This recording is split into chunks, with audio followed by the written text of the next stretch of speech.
Wow movies Tamil சேனல்ல இருந்து நான் அபிராமி ஆனந்தன். இன்னைக்கு நான் நெட்ஃபிளிக்ஸ்ல இருக்கக்கூடிய சூப்பரான வித்தியாசமான 5 த்ரில்லர் படங்களை கொண்டு வந்திருக்கேன்.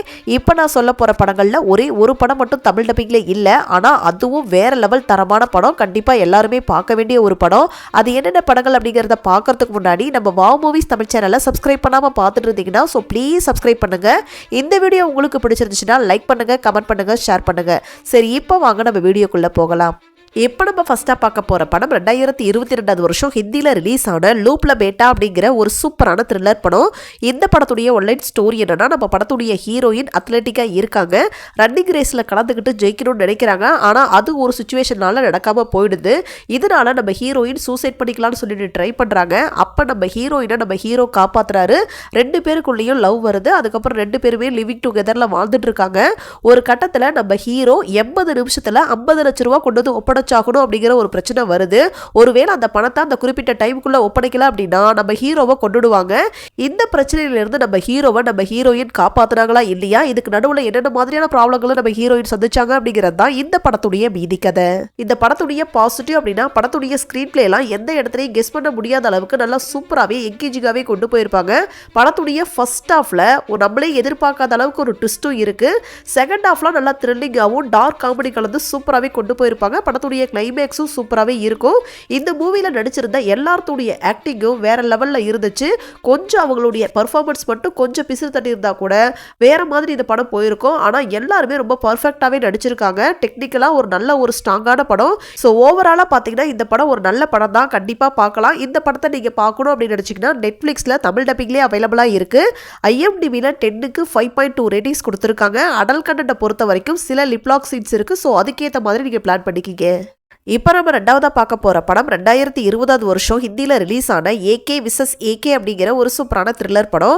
இந்த படத்துடைய பெயருக்கு அர்த்தம் என்ன அப்படின்னா, அனுராக் கஷ்யப் விசஸ் அனில் கபூர் அப்படிங்கிறது தான் இந்த படத்துடைய பெயருக்கு அர்த்தம். இப்போ இந்த படத்துடைய ஒன்லைன் ஸ்டோரி என்னன்னா, நம்ம படத்துடைய ஹீரோ அதாவது அனில் கபூர் வந்து பார்த்தீங்கன்னா ஒரு பெரிய நடிகராக இருக்காரு. அப்போ வளர்ந்து வரக்கூடிய ஒரு டைரக்டராக இருக்கக்கூடிய அனுராக் கஷ்யப் அவர்கிட்ட ஒரு வாய்ப்பு தேடி போகிறாரு. அதுக்கு அனில் கபூர் முடியாது அப்படின்னு சொல்லிடுறாரு. ஒரு 10 வருஷம் கழிச்சு அனுராக் கஷ்யப் வந்து ஒரு பெரிய டைரக்டர் ஆயிடுறாரு. இப்போ அனில் கபூர் அவர்கிட்ட வாய்ப்பு தேடி போனா அவர் முடியாதுன்னு சொல்லிடுறாரு. ஒரு நாள் ஒரு இன்டர்வியூல 2 பேரும் கலந்துக்கிறாங்க. அப்ப ஒருத்தர் கோபத்துல ஒரு விஷயத்த பண்ண போக இன்னொருத்தருக்கு அது பெரிய அவமானமா போயிடுது. இப்போ அவரை பழி வாங்கணும் அப்படிங்கிறதுக்காக இந்த டைரக்டர் ஒரு விஷயத்த பண்ண போறாரு. அதனால என்னென்ன மாதிரியான ப்ராப்ளங்கள்லாம் இவங்களுடைய லைஃப்ல வருது அப்படிங்கிறது தான் இந்த படத்துடைய மீதி கதை. இந்த படத்துடைய பாசிட்டிவ் அப்படின்னா, படத்துடைய கதை திரைக்கதை அப்படின்னே சொல்லலாம். படத்துடைய கதையை பொறுத்த வரைக்கும் ஒரு ஹீரோவாவும் டைரக்டராகவுமே பண்ணியிருக்காங்க. இந்த மூவியில் நடிச்சிருந்த அனுராக் கஷ்யப்பா இருக்கட்டும் இல்லை அனில் கபூரா இருக்கட்டும், 2 பேருமே ரொம்ப சூப்பராகவே பெர்ஃபார்ம் பண்ணியிருக்காங்க. படத்துடைய ஸ்க்ரீன் பிளேவை பொறுத்த வரைக்கும் ரொம்ப வித்தியாசமாகவே இருந்துச்சு. செகண்ட் ஹாஃப்லாம் நல்ல த்ரில்லிங்காகவே கொண்டு போயிருந்தாங்க. கிளைமேக்ஸில் நம்ம யாருமே எதிர்பார்க்காத அளவுக்கு ஒரு ட்விஸ்ட்டும் இருக்குது. அதுவும் சூப்பராகவே இருந்துச்சு. டெக்னிக்கலாக நல்ல ஒரு ஓகேவான ஒரு படம் தான். இந்த படத்தை நீங்கள் பார்க்கணும் அப்படின்னு நினச்சிங்கன்னா நெட்ஃப்ளிக்ஸில் தமிழ் டப்பிங்லேயே அவைலபிளாக இருக்குது. IMDbல 10க்கு 6.9 ரேட்டிங்ஸ் கொடுத்துருக்காங்க. அடல் கண்டென்ட்டை பொறுத்த வரைக்கும் பெருசாக அடல் சீன்ஸ்லாம் இருக்காது. ஆனால் சில பேட் வேர்ட்ஸ்லாம் யூஸ் பண்ணியிருப்பாங்க. ஸோ அதுக்கேற்ற மாதிரி நீங்கள் பிளான் பண்ணிக்கிங்க. இப்போ நம்ம மூணாவதாக பார்க்க போகிற படம் 2020 வருஷம் ரிலீஸ் ஆன சவுத் கொரியன் படமான த கால் அப்படிங்கிற சூப்பரான வேற லெவல் த்ரில்லர் படம். இந்த படத்துடைய ஒன்லைன் ஸ்டோரி என்னன்னா, நம்ம படத்துடைய ஹீரோயின் அவங்க அப்பா கூட வாழ்ந்துட்டு இருக்காங்க. நம்ம ஹீரோயினுடைய அப்பாவை பொறுத்த வரைக்கும் நம்ம ஹீரோயின் சின்ன வயசாக இருக்கும்போதே ஒரு ஃபயர் ஆக்சிடென்ட்ல இறந்து போயிருப்பாரு. இப்போ நம்ம ஹீரோயின் இருக்கக்கூடிய அந்த வீட்டுக்கு ஒரு ஃபோன் கால் வருது. அந்த ஃபோன் காலில் பேசக்கூடிய பொண்ணு என்ன சொல்கிறாங்கன்னா, என்னுடைய அம்மா என்னை அடித்து கொல்ல பார்க்குறாங்க, என்னை காப்பாற்றுங்க அப்படின்னு சொல்லிட்டு ஃபோனில் சொல்கிறாங்க. நீங்கள் எங்கே இருக்கீங்க, உங்களுடைய அட்ரஸ் என்ன அப்படின்னு சொல்லிட்டு நம்ம ஹீரோயின் கேட்கும்போது அவங்க கொடுக்கக்கூடிய அந்த அட்ரஸ் வந்து பார்த்தீங்கன்னா இப்போ ஹீரோயின் ப்ரெசண்டாக இருக்கக்கூடிய அந்த வீட்டுடைய அட்ரஸை தான் அந்த பொண்ணு சொல்கிறாங்க. இதை கேட்ட உடனே நம்ம ஹீரோயினுக்கு என்ன நடக்குது அப்படின்னே புரியல. 2-3 தடவை இதே மாதிரி கால் வருது. அதுக்கப்புறம் தான் நம்ம ஹீரோயினுக்கு ஒரு விஷயம் தெரிய வருது. இது ஒரு டைம் டிராவல் கால். அதாவது இதே வீட்டில் 20 வருஷத்துக்கு முன்னாடி இருந்த ஒரு பொண்ணு தான் நம்ம கிட்ட பேசுகிறாங்க அப்படிங்கிற ஒரு விஷயத்தையே நம்ம ஹீரோயின் அப்போ தான் கண்டுபிடிக்கிறாங்க.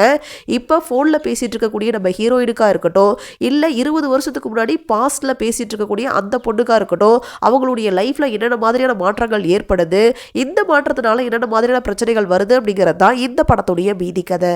இந்த படத்துடைய பாசிட்டிவ் அப்படின்னா, படத்துடைய ஃபர்ஸ்ட் ஹாஃபை பொறுத்த வரைக்கும் ஃபோன்ல பேசுற மாதிரி கொஞ்சம் ஸ்லோவா தான் கொண்டு போயிருப்பாங்க. ஆனா சூப்பராகவே இருக்கும். ஆனா செகண்ட் ஹாஃப்லாம் வேற லெவல்ல த்ரில்லிங்கா இருக்கும். கிளைமேக்ஸ்லாம் பரபரப்பாகவே கொண்டு போயிருப்பாங்க. ஒரு டைம் டிராவல் படம் எடுக்கிறது அப்படின்னா சாதாரண விஷயமே இல்லை. ஒரு சின்ன ஒரு மிஸ்டேக் பண்ணா கூட பார்க்குற ஆடியன்ஸுக்கு புரியாது. ஆனா இந்த ஒரு டீம் ஒரு சின்ன குறை கூட இல்லாம பார்க்குற ஆடியன்ஸ்க்கு புரியிற மாதிரி பிரில்லியண்டாவே ஸ்க்ரீன் பிளே பண்ணியிருக்காங்க. இந்த மூவில நடிச்சிருந்த அந்த 2 ஹீரோயினுமே வேற லெவல்ல பெர்ஃபார்ம் பண்ணியிருக்காங்க. ஸோ ஓவராலாக பார்த்தீங்கன்னா இந்த படம் ஒரு தரமான படம். கண்டிப்பாக எல்லாருமே பார்க்க வேண்டிய ஒரு த்ரில்லர் படம். த்ரில்லர் ஃபேன்ஸாக நீங்கள் இருந்தீங்கன்னா கட்டாயம் இந்த படம் உங்களுக்கு பிடிக்கும். இந்த படத்தை நீங்கள் பார்க்கணும் அப்படின்னு நினச்சிங்கன்னா நெட்ஃப்ளிக்ஸில் அவைலபிளாக இருக்குது. ஆனால் தமிழ் டப்பிங்கில் இல்லை. IMDbல 10க்கு 7.1 ரேட்டிங்ஸ் கொடுத்துருக்காங்க. அடல் கண்டென்ட்லாம் இல்லை. நீங்கள் தாராளமாக ஃபேமிலியோடையே பார்க்கலாம். இப்போ நம்ம 4வதா பார்க்க போகிற படம் 2023 வருஷம் ஹிந்தியில் ரிலீஸ் ஆன கத்தல் எ ஜாக் ஃப்ரூட் மிஸ்ட்ரி அப்படிங்கிற ஒரு சூப்பரான த்ரில்லர் படம். இந்த படம் இந்த வருஷம் வந்து பார்த்தீங்கன்னா சிறந்த ஃபியூச்சர் ஃபிலிம் அப்படின்னு சொல்லிட்டு நேஷனல் அவார்டு வாங்கின ஒரு படம் தான். இந்த படத்துடைய ஒன்லைன் ஸ்டோரி என்னன்னா, நம்ம படத்துடைய ஹீரோயின் ஒரு போலீஸ் ஆஃபீஸராக இருக்காங்க.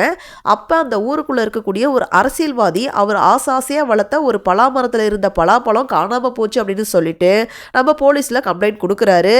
போலீஸ்க்கு ப்ரெஷரும் கொடுக்குறாரு. இன்னும் கொஞ்ச நாளில் என்னுடைய பலாப்பழத்தை நீங்கள் கண்டுபிடிச்சி கொடுத்தாகணும் அப்படின்னு சொல்லிட்டு ஒரு ப்ரெஷரையும் கொடுக்குறாரு. அந்த டைமில் ஊருக்குள்ளே ஒரு சின்ன பொண்ணு காணாமையும் போயிடுறாங்க. ஸோ இந்த 2 கேஸையும் நம்ம ஹீரோயின் எப்படி ஹேண்டில் பண்ணாங்க அப்படிங்கிறது தான் இந்த படத்துடைய மீதி கதை. இந்த படத்துடைய பாசிட்டிவ் அப்படின்னா, படத்துடைய ஸ்க்ரீன் பிளேலாம் நல்லா சுவாரஸ்யமாக டார்க் காமெடி கலந்து நல்லா த்ரில்லிங்காகவே கொண்டு போயிருப்பாங்க. படத்துடைய கிளைமேக்ஸில் ஒரு சூப்பரான ஒரு நல்ல மெசேஜையும் சொல்லியிருப்பாங்க. இந்த மூவியில் நடிச்சிருந்த ஹீரோயின் உள்பட எல்லாத்துடைய ஆக்டிங்கும் வேற லெவலில் இருந்துச்சு.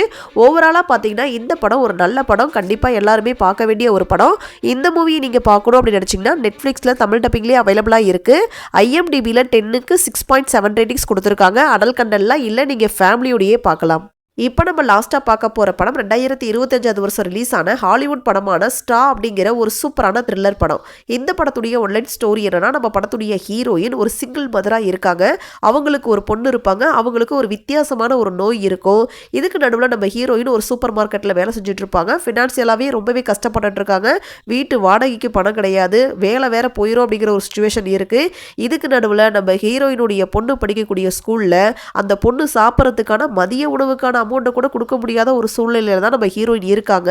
இப்போ அந்த பணத்தை கொடுத்தா மட்டும்தான் நம்ம ஹீரோயினும் அவங்களுடைய பொண்ணும் ஒன்றா இருக்க முடியும். இந்த பணத்துக்காக நம்ம ஹீரோயின் ஒரு பெரிய சம்பவத்தை பண்ண போக அதனால என்னென்ன மாதிரியான பிரச்சனைகள் நம்ம ஹீரோயினுக்கு வருது அப்படிங்கிறது தான் இந்த படத்துடைய மீதி கதை. இந்த படத்துடைய பாசிட்டிவ் அப்படின்னா, படத்தில் நடிச்சிருந்த ஹீரோயினுடைய ஆக்டிங்லாம் வேற லெவலில் இருந்துச்சு. படம் ஸ்டார்ட் ஆனதுலேருந்து த்ரூ அவுட் கிளைமேக்ஸ் வரைக்குமே இவங்களை பார்த்தா பரிதாபம் வர்ற அளவுக்கு நல்லா சூப்பராகவே நடிச்சிருக்காங்க. இந்த படத்துடைய ஸ்க்ரீன் பிளேவும் நல்லா த்ரில்லிங்காகவும் இன்ட்ரெஸ்டிங்காகவும் அதே நேரத்தில் எமோஷனலாகவும் கொண்டு போயிருப்பாங்க. படத்துடைய கிளைமேக்ஸில் நம்ம யாருமே எதிர்பார்க்காத அளவுக்கு ஒரு ட்விஸ்ட் இருக்குது. கிளைமேக்ஸ்லாம் நல்லா ஒரு இம்பாக்ட்ஃபுல்லாகவே இருக்கும். ஓவராலாக பார்த்தீங்கன்னா இந்த படம் கண்டிப்பாக எல்லாருமே பார்க்க வேண்டிய ஒரு படம். இந்த படத்தை நீங்கள் பார்க்கணும் அப்படின்னு நினச்சிங்கன்னா நெட்ஃப்ளிக்ஸில் தமிழ் டப்பிங்லேயே அவைலபிளாக இருக்குது. IMDbல 10க்கு 6.5 ரேட்டிங்ஸ் கொடுத்துருக்காங்க. அடல் கண்டென்ட்லாம் இல்லை. ஆனால் சில பேட் வேர்ட்ஸ் யூஸ் பண்ணுவாங்க. ஸோ அதுக்கேற்ற மாதிரி நீங்கள் பிளான் பண்ணிக்கிங்க. ஸோ இதே மாதிரி சூப்பரான படங்களை பற்றி நீங்கள் தெரிஞ்சுக்கிறதுக்கு மறக்காமல் வாவ் மூவிஸ் தமிழ் சேனலை சப்ஸ்கிரைப் பண்ணுங்கள், லைக் பண்ணுங்கள், ஷேர் பண்ணுங்க, கமெண்ட் பண்ணுங்க. தேங்க்யூ.